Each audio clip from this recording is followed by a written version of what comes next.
жақсы болып кетсін, жардам беріледі. Атам жақсы көреді.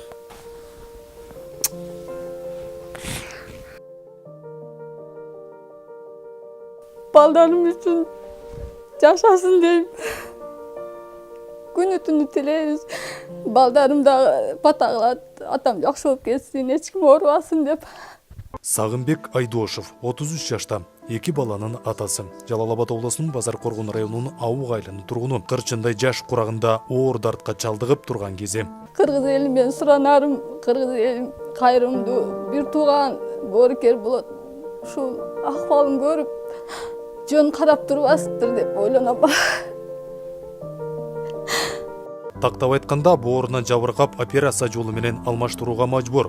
Операцияны Индия өлкөсүнө барып, жасатуға $35,000 чамалуу акча каражаты керектелүүдө. Боорукер кайрымдуу инсандардан жардам сурайт. Доктордан жакшы болуп келет. Кайра эле келгенде ушинтип ишейт. Буттары, ичи ушундай дарылар, уколдорду алып атты, альбумин. Шу азыр мындай порошогун ичип атат, Кепамерс деген. Шу атайын Ошко келип, аттан барып келди. Сен жардам эткен. Ошоко апарышыңар керек. Срочно акча чогулса деп элден. Ошого кайрылып элиме ушундай акыбалын көрүп, жардам берип коюңуздарчы. Сагынбек Жолдошев балдар үчүн өзү жашасын.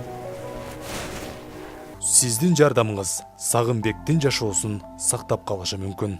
Төмөнкү эсеп шотко которсоңуз болот. Айыл банк Айдошев Сагынбек